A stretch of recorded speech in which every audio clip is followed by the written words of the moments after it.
네, 여러분 한 주간 잘 지내셨습니까? 저는 지난주에 자연 속에서 또 휴가를 잘 보내고 왔습니다. 휴가지에서도 여러분들과 함께 또 온라인으로 예배를 드릴 수 있어서 감사했습니다.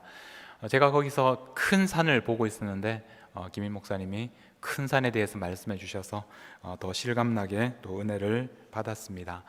우리 앞에는 여전히 큰 산들이 있습니다. 그럼에도 불구하고 우리가 고백하는 것은 하나님께서 살아계시고 또 하나님은 그 산보다 더 크신 분이라는 것을 우리가 믿습니다. 그러므로 그 모든 큰 산들이 낮아져 또 평지가 될 줄을 믿습니다. 우리 교회는 이제 6개월째 이렇게 온라인으로 예배를 드리고 있습니다. 그렇지만 우리 다음 주에는 또 재직들을 뽑는 공동의회를 이렇게 또 온라인으로 진행하게 되었습니다. 9월 13일이 되면 적은 숫자이지만 현장 예배를 병행하게 됩니다. 우리에게는 하나님이 계십니다. 하나님은 크신 분이시고 그분은 포로로 끌려간 사람들을 돌아오게 하시는 분이고 또 광야에 길을 내시는 분이십니다. 그러므로 그 하나님께서 우리를 회복하게 하시고 다시 돌아가게 하실 것입니다. 하나님께서 살아계시기 때문에 우리의 역사는 항상 회복의 역사, 또 부흥의 역사입니다. 여러분의 삶 속에, 여러분의 가정에, 그리고 우리 교회 안에 이런 회복과 부흥의 역사가 날마다 계속되기를 간절히 축복합니다.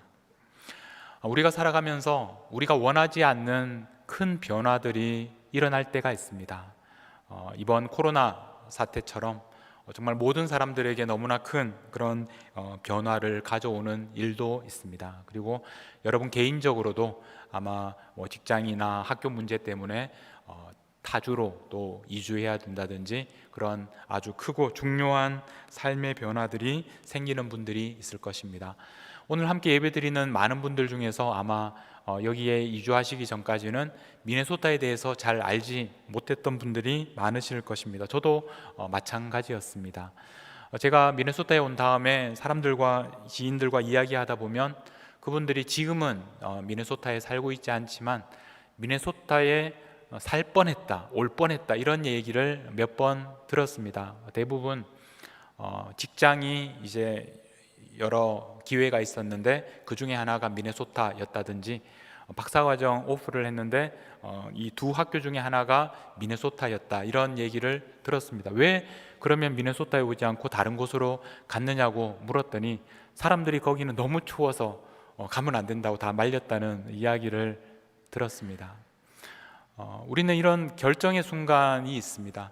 저는 달라스에 10년 넘게 살았는데 그곳은 여름에 날마다 이렇게 100도가 넘어가는 더운 날씨로 유명한 곳입니다. 그래서 그곳에 살다 보니까 이 미네소타에 대해서 듣고 그곳이 얼마나 추운지 들었지만 전혀 문제가 되지 않았습니다. 왜냐하면 어디를 가더라도 이곳보다는 달라스보다는 더 나을 것이라고 생각했기 때문입니다. 그래서 지금 미네소타에 와서 추운 겨울을 2번 보내고 이제 앞으로 3번째 겨울을 기다리고 있고 너무나 잘 지내고 있습니다.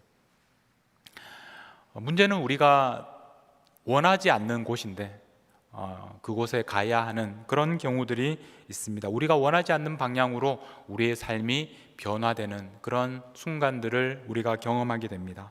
이번 코로나 바이러스처럼 우리가 원하지 않는 이런 온라인으로 예배를 계속해서 드린다든지 또 여러분 삶에 개인적으로 건강이나 또 경제적인 그런 문제가 생길 수도 있습니다. 그리고 원하지 않게 다른 지역으로 이주해 가셔야 하기도 하고 또 원하지 않게 이주해 오시는 분들도 있습니다. 오늘 우리가 읽은 말씀은 바벨론이라는 도시에 살고 싶지 않았지만 그러나 하나님께서 그곳으로 옮기셨던 그런 사람들에 대한 말씀입니다. 우리는 이 말씀을 통해서 원하지 않는 곳으로 우리가 옮겨졌을 때 우리가 어떻게 살아야 하는지, 우리가 경험하고 있는 이 현실이 내가 원하지 않는 현실일 때 우리가 이 현실을 어떻게 받아들여야 할지 하나님의 말씀을 듣게 됩니다. 여러분은 바벨론이라는 도시를 아십니까? 지금은 폐허로만 남아있는 곳이고 지금도 이라크 수도 바그다드에서 남쪽으로 똑바로 한 60마일 정도 남쪽으로 내려가면 그 폐허가 남아 있습니다. 고대 바빌로니아 제국의 수도였습니다. 그 당시 바빌로니아 제국은 세계에서 가장 강력한 나라였고, 이 바벨론이라는 도시는 그 당시 세계에서 가장 큰 그런 도시였습니다.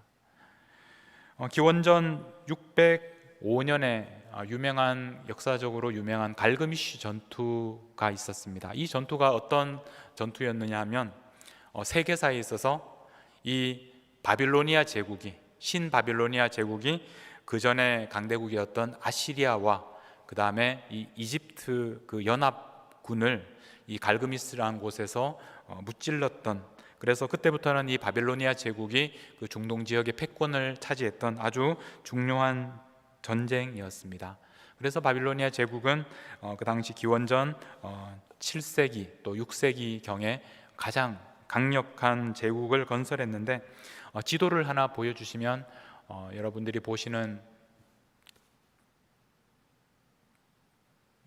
이 지도가 바로 그 당시 바빌로니아 제국의 영토였습니다. 가만히 보시면 그 왼쪽에 왼쪽 위에 보여지는 그 푸른색으로 된 곳이 바로 지중해입니다. 그리고 그 옆에 보면 작게 예루살렘, 유다도 여러분들이 보실 수 있을 것입니다. 그리고 오른쪽으로 쭉 가서 그 별표가 되어 있는 곳을 보면 거기가 이제 바빌론이라는 그 도시, 바빌로니아 제국의 수도입니다. 그냥 바빌로니아 제국이라고 하지 않고 신바빌로니아, 니오 바빌로니안 엠파이어라고 부르는 이유는, 이 바빌로니아 제국은 그때부터 그 당시로부터 1000년 전에도 아주 고대의 바빌로니아 제국이 이미 있었습니다. 여러분들이 잘 아시는 그 함무라비, 그 법전으로 유명한 함무라비 왕이 바로 고대 바빌로니아 제국의 왕이었습니다. 그때로부터 1000년이 지난 다음에 그 후손들 중에 이렇게 신 바빌로니아 제국을 건설했던, 그 당시에 제일 유명했던 그 왕이 바로 느부갓네살 왕이었습니다. 그 당시에 그 유다를 다스리던 왕은 여호야김이라는 왕이었는데, 이 갈그미시 전투에서 이렇게 전세가 기울어져 버리자 이제 여호야김 왕도 이 바빌로니아 제국의 그 신하가 되고 또 거기에 조공을 바치기 시작했습니다. 그리고 많은 사람들이 바벨론으로 포로로 잡혀가게 되었습니다. 이것이 바로 첫 번째 바벨론 포로였고, 아마 그 중에 한 사람이 우리가 잘 아는 다니엘이었다고 우리가 추측을 합니다. 그런데 이 여호야김 왕이 시간이 지나면서 이 바빌로니아 제국에 충성을 다하지 않고 조공을 바치지 않게 되자 느부갓네살 왕이 다시 와서 예루살렘을 포위하고 공격합니다. 그 사이에 여호야김 왕은 죽고 여호야긴 왕이 세워지는데, 결국 기원전 597년에 예루살렘이 함락이 됩니다. 그래서 여호야긴 왕 대신에 시드기야 왕을 세우고 그 여호야긴 왕과 왕비와 지도자들을 모두 잡아서 바벨론으로 데리고 갔습니다. 이것이 두 번째 바벨론 포로였습니다. 한 10년 정도 지난 다음에 그때 당시의 왕 시드기야가 다시 반란을 일으켰을 때, 이제는 느부갓네살 왕이 예루살렘을 공격해서 완전히 나라가 망하고 말았습니다. 이때도 수많은 사람들이 바벨론으로 잡혀갔습니다. 이것이 세 번째 바벨론 포로였습니다. 이렇게 여러 차례에 걸쳐서 이스라엘은 바벨론으로 포로가 되어서 끌려가게 되었습니다. 그래서 그들이 다시 돌아오기까지의 이 시기를 바벨론 포로기라고 부르는 아주 중요한 시기입니다. 그 다음 지도를 하나 보여주시면, 이제 이 바벨론 포로들이 어떻게 예루살렘에서 바빌론까지 유프라테스 강을 따라서 이렇게 끌려갔는지 이 노란색 화살표를 통해서 여러분들이 그 여정을 볼 수 있습니다. 이렇게 포로가 되어서 바벨론으로, 예루살렘에서 바벨론으로 끌려갔던 그 사람들의 마음이 얼마나 힘들었겠습니까? 물론 포로가 된다는 것 자체가 힘든 경험이긴 하지만 그들에게 이 시간이 더 힘들었던 이유는 정신적인, 영적인 충격이었습니다. 하나님이 다스리는 그 예루살렘 성이 무너지고, 그리고 하나님이 거하시는 예루살렘 성전이 불타 버렸습니다. 그리고 하나님이 세우신 왕이 이 적국의 포로가 되어서 끌려갔습니다. 그들이 이렇게 포로가 되었을 때 충격도 대단했지만, 막상 바벨론이라는 도시에 갔을 때 그들은 또 한 번 충격을 받을 수밖에 없었습니다. 왜냐하면 이 바벨론이라는 도시는 자신들이 알던 세계와는 너무나 다른 세계였고, 언어도 다르고 문화도 다르고, 또 무엇보다 그 규모가, 인구와 문화의 규모가 세계에서 가장 컸던 그런 웅장한 모습이었기 때문에 그렇습니다. 그 다음 사진을 하나 보여주시면 이 사진이 바로 그 굉장히 유명한 이슈타르 문이라는 바벨론을 들어가는 여러 성문 중에 하나입니다. 그런데 지금 이제 이것이 성문이 어디 있느냐면 이상하게도 독일 베를린에 있는 박물관에 이렇게 옮겨서 지금 전시되고 있습니다. 그런데 이 바벨론이라는 도시는 그 당시 느부갓네살 왕이 온 세상을 정복한 것으로도 유명했지만, 엄청난 그런 건축 사업을 벌인 것으로도 유명했습니다. 그래서 이 바벨론은 명실상부하게 그 당시 세계 최고의 문화 건축 수준을 자랑하는 도시가 되었습니다. 다음 사진을 하나 보여주시면 이것은 사실 뭐 정확한 사진은 아니고 사람들이 상상해서 이렇게 그렇게 그리는 그림입니다. 바벨론의 공중 정원이라는 그런 것인데, 그 사막과 같은 그런 메마른 땅에 저렇게 아름다운 정원을 이렇게 만들고 그런 큰 건축물을 만들었습니다. 이것이 고대 그리스 시대에는 세계 7대 불가사의 중에 하나로 기록되어 있습니다. 이 바벨론이 가지고 있던 그 건축 기술과 또 문화 수준은 사실 엄청난 것이었습니다. 그래서 이스라엘 사람들이 바벨론에 끌려갔는데, 자신들의 성전은 파괴되었는데 그 바벨론에 갔더니 자신들이 봤던 예루살렘 성전보다 더 큰 신전이 그곳에 있었고, 또 더 거대한 성문이 그 안에 있었고, 화려한 문명이 꽃피우고 있었습니다. 하나님이 계시는 예루살렘은 그토록 초라해졌는데, 이방 신들이 살고 있는 이 바벨론은 너무나 번영하는 모습을 볼 수 있었을 것입니다. 마치 옛날 이 한국에서 시골에 살던 사람이 서울에 가게 되면 무엇을 제일 먼저 보러 갑니까? 63빌딩을 보러 가던 시대가 있었습니다. 마치 그런 것처럼 이 자신들이 우물안 개구리라는 것을 알게 되었을 것이고, 굉장히 큰 충격을 받았을 것입니다. 이렇게 충격에 빠져 있는 이 이스라엘 사람들에게 하나님께서 말씀해 주셨습니다. 오늘 우리가 읽은 29장 4절 말씀에 보면 이렇게 하나님께서 말씀하십니다. 만군의 여호와 이스라엘의 하나님께서 예루살렘에서 바벨론으로 사로잡혀 가게 한 모든 포로에게 이와 같이 말씀하시니라. 이스라엘 사람들은 지금 바벨론에 가서 지금 정신이 없습니다. 너무나 크고 화려한 그런 장면에 압도됩니다. 왜 우리 하나님이 계시는 곳은 저렇게 망했는데 이곳은 이렇게 화려하게 번영하고 있을까? 그렇게 혼란스러워하는 그들에게 하나님께서 바벨론에서 말씀하고 계십니다. 그런데 하나님께서 말씀하시는 이 표현을 잘 보아야 합니다. 하나님께서 예루살렘에서 바벨론으로 사로잡혀 가게 한 모든 포로에게 이렇게 말씀합니다. 그들이 바벨론으로 사로잡혀 가게 된 이유는 오늘 이 하나님의 말씀을 따르면 바벨론으로 사로잡혀 가게 하신 하나님 때문이다라는 것입니다. 하나님께서 그들을 예루살렘에서 바벨론으로 사로잡혀 가게 하셨다라는 말씀입니다. 그리고 하나님께서 바벨론에 있는 그 이스라엘 사람들에게 직접 말씀하고 계십니다.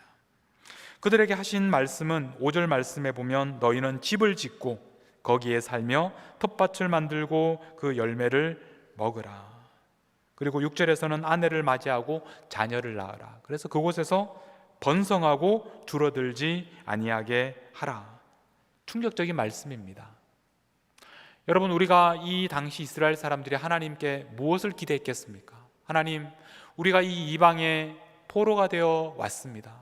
우리를 불쌍히 여기시고 다시 예루살렘으로 돌아가게 해주십시오. 이렇게 간절히 기도하지 않았겠습니까? 그런데 하나님께서는 그들의 기도를 들어주지 않으시고 너희들은 바벨론에서 집을 짓고 살아라. 더 기가 막힌 것은 7절 말씀입니다. 너희는 내가 사로잡혀 가게 한 그 성읍의 평안을 구하고 그를 위하여 여호와께 기도하라. 이는 그 성읍이 평안함으로 너희도 평안할 것임이라. 자신들의 원수, 자신들의 그 적국을 위하여 여호와께 기도하라고 그렇게 말씀하셨습니다. 포로 생활을 하는 것을 누가 좋아하겠습니까? 당연히 고향으로 돌아가고 싶습니다. 예전에 정말 좋았던 그 시절로 돌아가고 싶었을 것입니다. 그런데 하나님께서는 그들에게 다시 돌려보내 주시겠다고 하지 않으셨습니다. 그곳에서 집을 짓고 살라고 하셨습니다. 바벨론이 어떤 곳입니까? 이방 신전이 있는 곳, 이방 신이 다스리는 그런 도시였습니다. 하나님을 믿는 사람이 아무도 없습니다. 그 한가운데서 그들과 함께 살라는 말씀입니다. 우리는 이 말씀에서 오늘 우리에게 말씀하시는 하나님의 음성을 듣게 됩니다.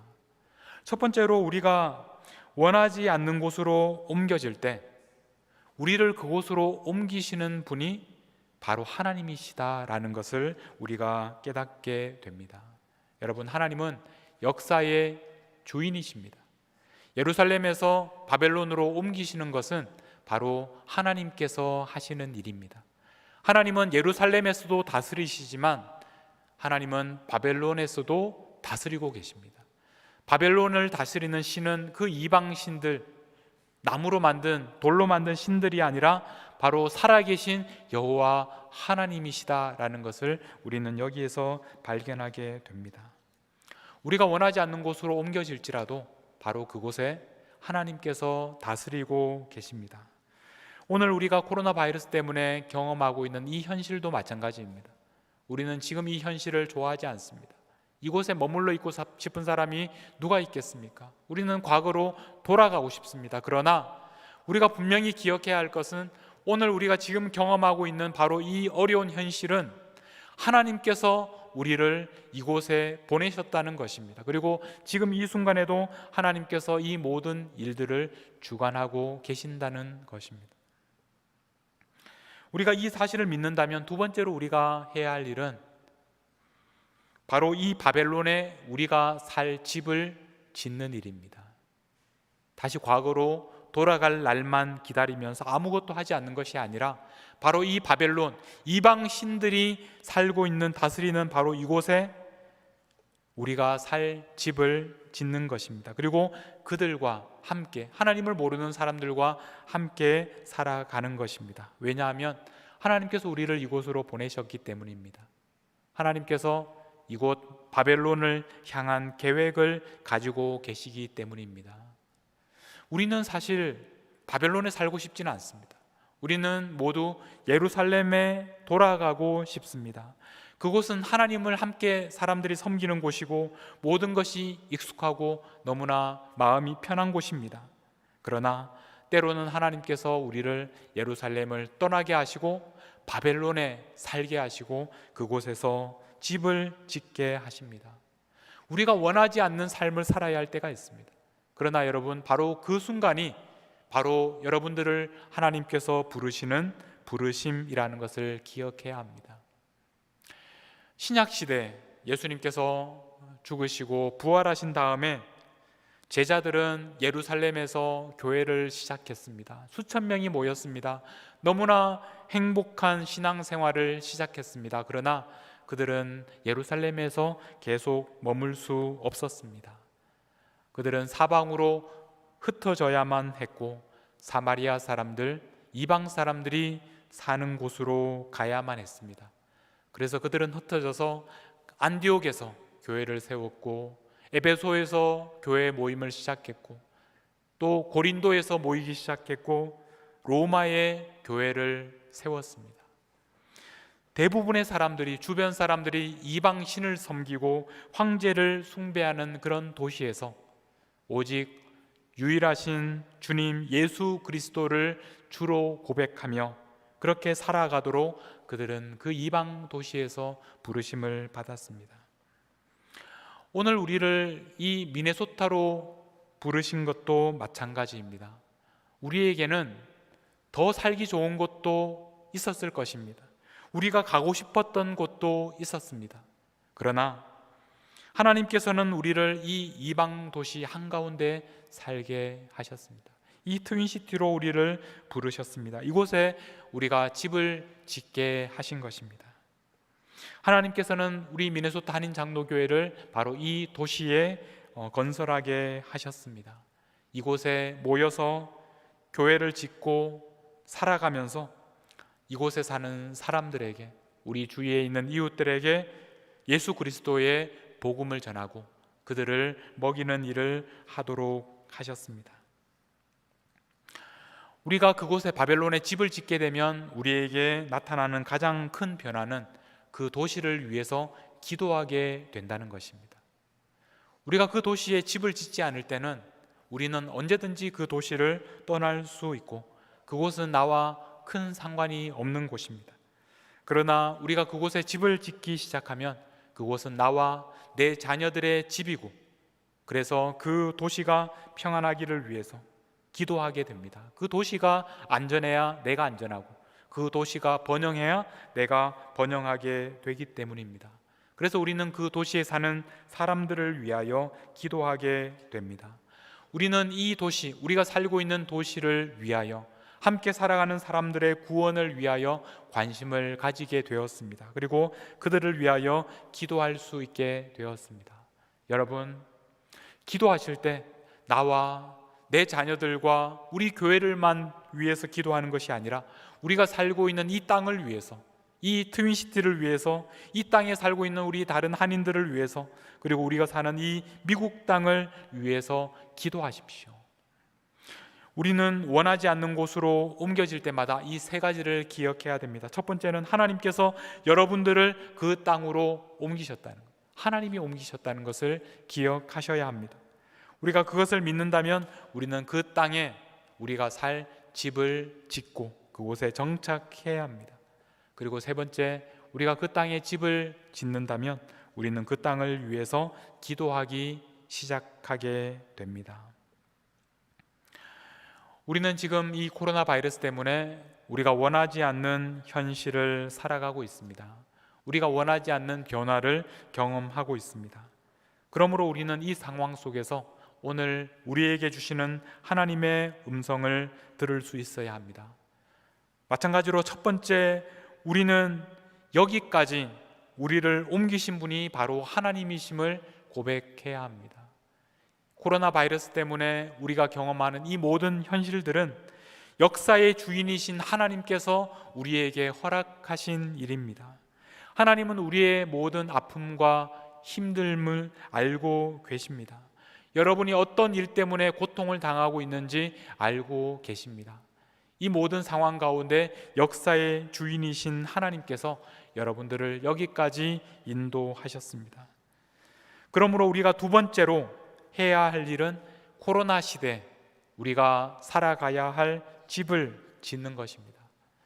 코로나 이전을 그리워하면서 옛날처럼 돌아가기를 기다리면서 아무것도 하지 않고 살 수 없습니다. 달라진 환경에서, 새로운 상황 속에서 우리는 생육하고 번성하기 위하여 최선을 다하여 이곳에 새로운 집을 지어 나가야 합니다. 우리는 이번에 지금 세상의 그런 변화들을 보면서 지금까지 살지 못했던 새로운 세상을 만나게 되었습니다. 그것은 바로 온라인이라는 세상입니다. 그동안 지금 우리는 신앙생활을 하면서 오프라인 세상에서 열심히 신앙생활을 해왔습니다. 우리는 열심히 모였고 열심히 모여서 예배하고 기도하고 삶을 나누고 함께 먹고 마시며 즐거워했습니다. 그러나 그 모든 오프라인 모임이 너무나 우리에게 편안하고 좋았지만 이제는 우리는 그 과거를 회상하며 그리워하기만 하는 것이 아니라 온라인이라는 세상으로 한 걸음 더 나아가서 그곳에 우리가 살 집을 지어야 합니다. 우리는 온라인에서 예배할 수 있습니다. 우리는 온라인을 통하여 선교할 수 있습니다. 우리는 온라인을 통하여 하나님의 복음을 나눌 수 있게 되었습니다. 우리는 온라인을 통하여 다른 사람들과 깊이 만날 수 있게 되었습니다. 이런 변화는 우리에게 아직도 불편하고 힘든 일이지만, 그러나 우리는 이 온라인을 통해서 하나님을 새롭게 예배하고, 온라인을 통해서 하나님에 대해서 전하고 선교하고 전도하고 함께 만나서 교제하는 일을 더 힘써야 합니다. 우리는 온라인에서 함께 집을 짓고 그 안에서 살아가는 법을 배워야 합니다. 세 번째, 마지막으로 우리는 우리가 사는 이 땅에 사는, 함께 사는 사람들을 위하여 기도해야 합니다.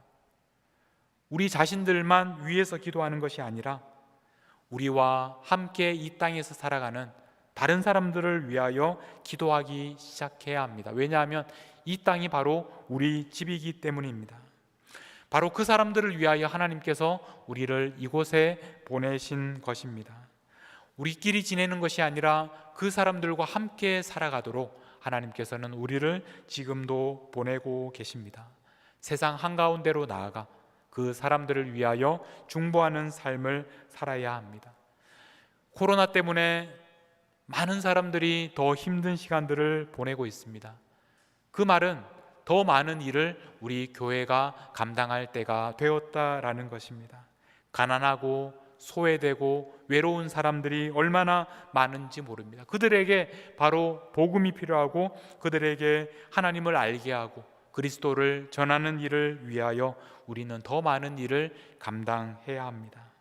그래서 우리는 계속해서 이 많은 일들을 하기 위해서 다음 주에는 일꾼을 우리 온라인을 통해서 세우게 될 것입니다. 우리는 함께 집을 지어 가야 합니다. 그래서 이 어려운 팬데믹 시대에 하나님께서 우리를 이곳에 보내신 그 이유를, 그 하나님의 뜻을 이루기 위해서 우리는 함께 열심히 최선을 다해서 이곳에 살 집을 건설하게 될 것입니다.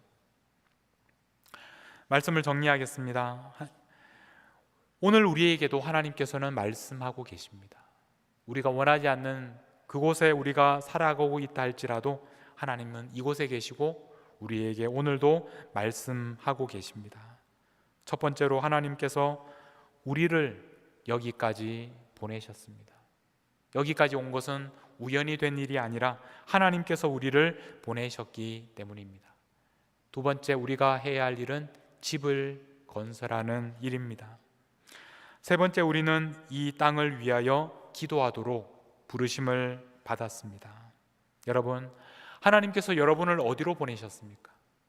하나님께서 여러분들이 원하지 않지만 여러분들을 그곳에 보내신 이유가 무엇입니까?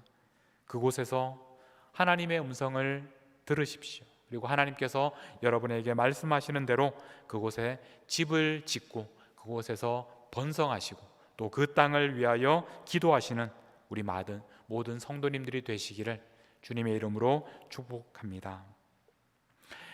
예전에 많이 부르던 찬양 중에 작은 불꽃 하나가라는 곡이 있습니다.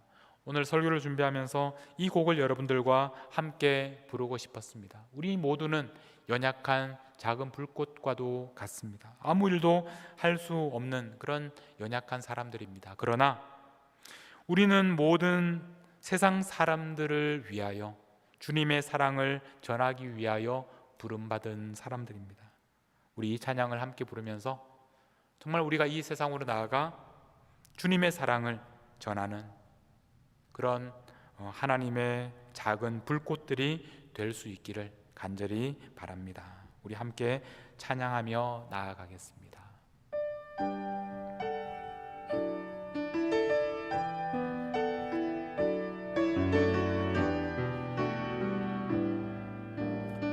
작은 불꽃 하나가 작은 불꽃 하나가 큰 불을 일으키어 큰 부를 일으키어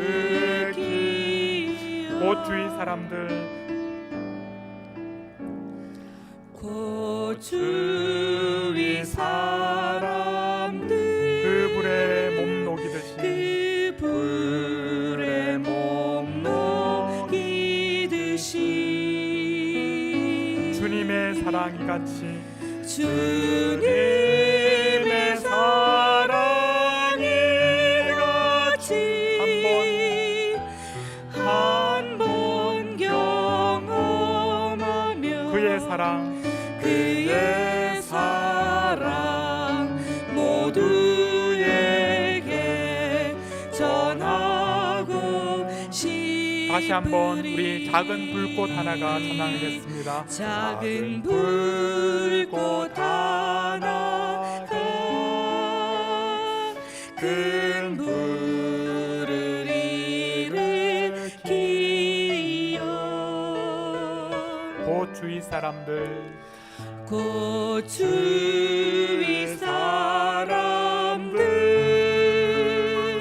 그 불에 몸 녹이듯이 주님의 사랑 이같이 주님의 사랑이 같이 한 번 경험하며 그의 사랑 모두에게 전하고 싶으리. 산 위에 올라가서 산 위에 올라가서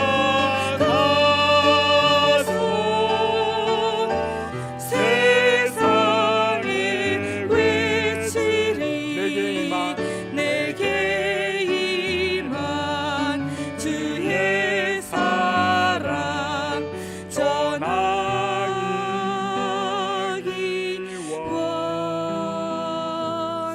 원하네. 다시 한번 산 위에 올라가서 산 위에 올라가서 세상에 외치리.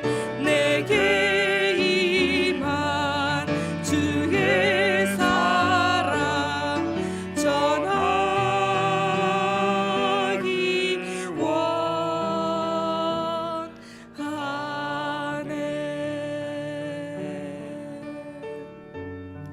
우리 함께 기도하겠습니다.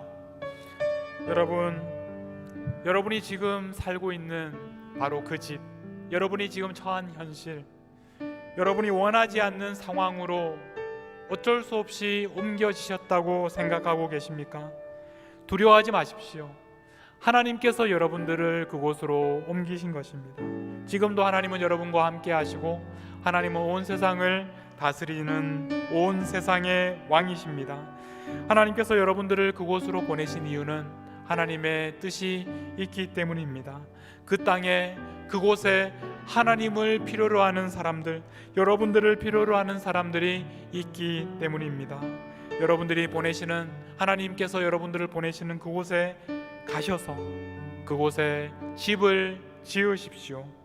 여러분들이 집을 지어야 하는 곳이 어디인지, 그리고 여러분들이 기도하며 중보해야 할 사람들이 누구인지 하나님께 물으며 이 시간 하나님 앞에 간절히 기도하며 나아가겠습니다.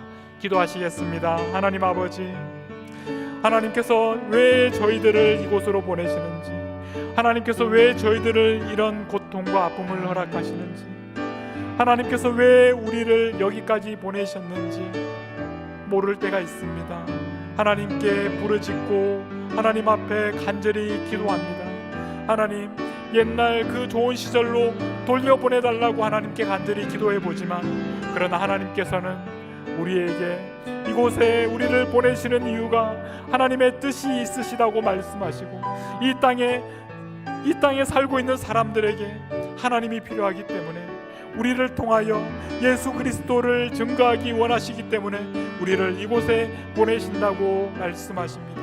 하나님의 보내시는 바로 그곳에서 우리가 지어야 할 집을 짓게 하여 주시고, 우리가 그들을 위하여 기도하는 삶을 살 수 있게 하여 주옵소서.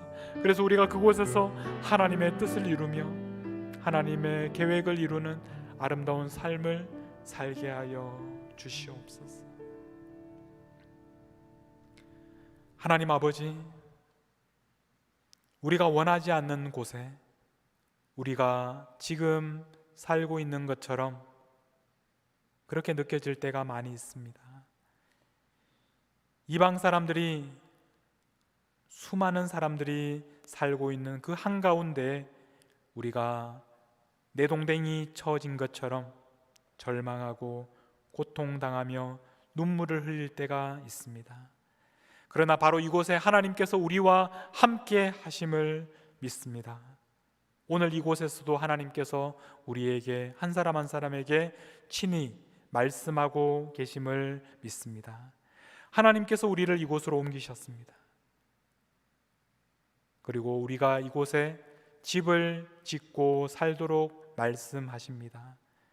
하나님의 부르심에 순종하여 이곳에 집을 짓겠습니다.